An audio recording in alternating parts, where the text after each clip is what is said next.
Hindi lahat ng kumikinang ay mabuti para sa kaluluwa.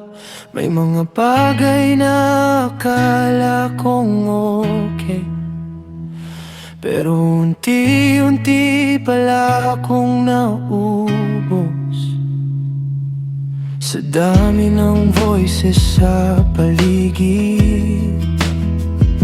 Mahirap malaman kung alin ang tama, pero sa katahimikan ng presensya mo, mas luminaw ang kailangan kong piliin.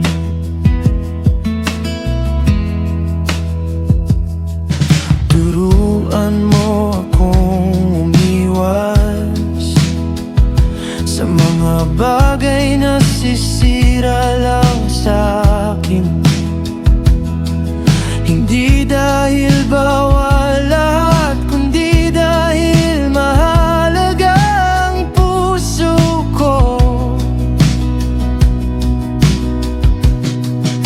Minsan akala ko freedom ang lahat, pero may mga bagay palang nakakadena. At habang mas natututo akong mag-ingat, mas nagiging payapa ang isip ko. Kapag ikaw ang sinusunod, mas gumagaan ang loob ko. Diyos ko, ingatan ang puso ko sa mundong puno ng distractions. Kapag may bagay na maglalayo sa iyo, tulungan mo akong umiwas. Ingatan ang puso ko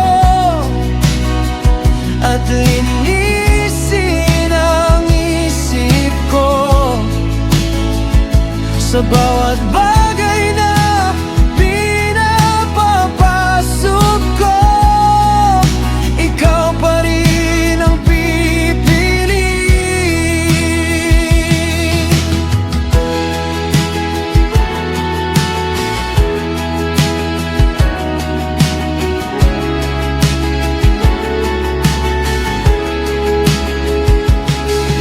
Ayokong punuin ang sarili ko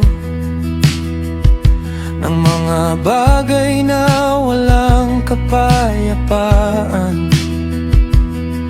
Gusto kong marinig ang tinig mo kaysa sa ingay ng mundo. At habang mas lumalapit ako sa iyo, mas naiintindihan ko ang holiness. Hindi ito pagiging perfect, kundi pagprotekta sa puso ko. Kapag malapit ako sa iyo, mas malinaw ang direksyon. Ingatan ang puso ko sa mundong puno ng distractions. Kapag may bagay na maglalayo sa iyo, tulungan mo akong umiwas. Ayoko nang maubos sa mundo, gusto kong manatiling malapit sa iyo. At sa bawat bagay na